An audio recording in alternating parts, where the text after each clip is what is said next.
Down the line, yes, Tom, agreed. I'm in New York right now, been seeing clients here, and that's exactly the question everyone's asking. Why are we not higher? What have we missed? People are misconstruing this as though demand must be super weak because if we've lost 12 million barrels per day plus of production, then that's the only way to rationalize it. The reason is we had a really big buffer of oil, Yeah. 400 million barrels of stocks that we're still running down, and add to that 400 million of SPR.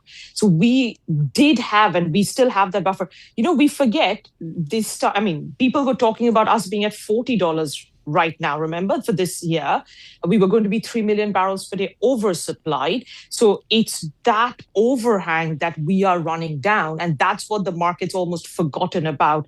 Once that's true, yes, of course, prices will be going higher. But then the question is, Right. how long does this go on for? Well, with energy aspects rigor, do you have an x-axis on this? Paul wants to go to the week What when exactly? the Vespa becomes expensive. I'd say we still have a couple more weeks, right? It's more like weeks or months. It's in July that on our numbers we start to get Oh critical yeah. levels between end July and end August, depending where you are, what you're buying, and so on.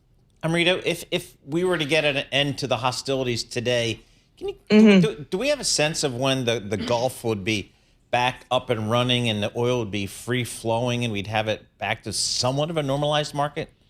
That's actually the million-dollar question. And I think the market there is getting very complacent.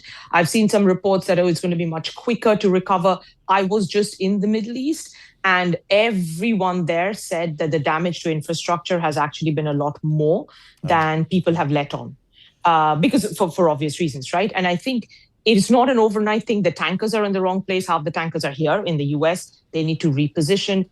Tankers, the owners are still very cautious because of casualty. Despite the ceasefire, you still get these occasional ships being hit. Mines, the other issue.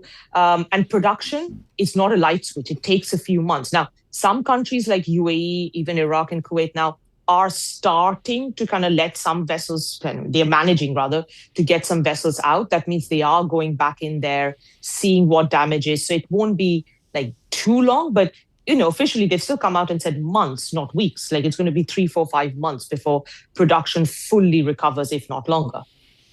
Is there a sense in that part of the world, Amrita, that they need to de-risk the Strait of Hormuz? I don't know if it's through pipelines or other ways to get the crude out of that region of the world.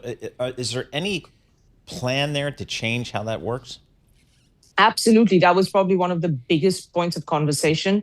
And I think Saudi Arabia really stands out there, right? Like they already had invested in spare kind of alternative capacity. And they've always said, look, we don't get paid for it until we do, right? And I think the kingdom is probably the least affected because of the East-West pipeline. Okay. They are coming up with 4 pumping stations that makes the flow of that pipeline actually sustained at 7 million barrels per day. Right now, it's more like 6. They're twinning 2 gas pipelines to also flow crude.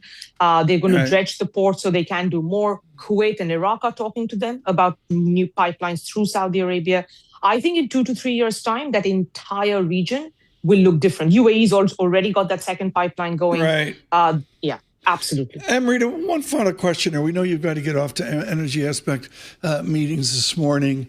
Karg Island. Okay, I get it. It's 1,000 miles from Israel and all that. But are we doing a sort of kind of like war because we don't want to easily take out this incredibly important oil hub for Iran? As in, are you asking why they haven't taken it out I'll yet? go with that, or when, or what's the Amrita Sen take on the importance of Karg Island? It's super important. And, we've actually just acquired a company called Kairos, and they're satellite based, and they're literally going through tank by tank how much is there. And Karg is Iran's lifeline in terms of how much oil sits there. They have been managing to get oil down there because they're still getting ships through the US blockade, right? That's been amazing to watch. I think, look, kinetic action is not something the US wants to do or anybody wants to do right now, because the Iranian IRGC in particular has shown their asymmetric powers, damaging infrastructure in the region. And, they are the kind of people, they really believe in scorched earth. If they can't have it, nobody else can have it. And I think there is some real risks to, again, kind of restarting kinetic action. And that's why the US has backed off.